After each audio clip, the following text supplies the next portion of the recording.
کیا نسوار لگانے سے وضو ٹوٹ جاتا ہے؟ نہیں، وضو نہیں ٹوٹتا، لیکن نسوار پھینک کے اچھی طرح کلی کریں. مسجد کی تعمیر میں صدقہ دے سکتے ہیں، دے سکتے ہیں. کیکڑا کی برآمد کو ناجائز کام ہے، جائز ہے لیکن کیکڑا نہ کھائیں آپ، کیونکہ اختلافی مسئلہ، اس لیے کاروبار تو جائز ہے. مگر نبی صلی اللہ علیہ وسلم نے سمندر میں مچھلی کے علاوہ، اور صحابہ نے بھی، تابعین نے بھی مچھلی کے علاوہ کچھ بھی نہیں کھایا.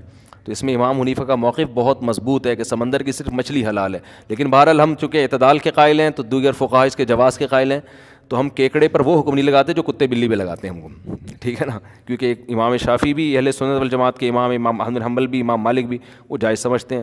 تو آپ نہ کھائیں، جو کھا رہا ہے اس کو کھانے دیں، بزنس بہرحال جائز ہے. اور بھائی کسٹم سامان کی خرید و فروخت کرنا کیسا ہے؟ نان کسٹم سامان کسٹم ادا کرنا چاہیے، لیکن نان کسٹم سامان حرام نہیں ہو جاتا. کسی نے اپنے حلال پیسوں سے ایک چیز خرید کے اسمگل کر کے یہاں لے آیا، یہاں بھی جائز ہے اس کو خریدنا بھی، بیچنا بھی، آگے بیچنا بھی جائز ہے. باقی یہ اللیگل کام ہے کہ کسٹم پے کیوں نہیں کر رہے. تو ایک کام غلط ہونے سے پوری چیز غلط نہیں ہو جاتی. سمجھتے ہو کہ نہیں سمجھتے؟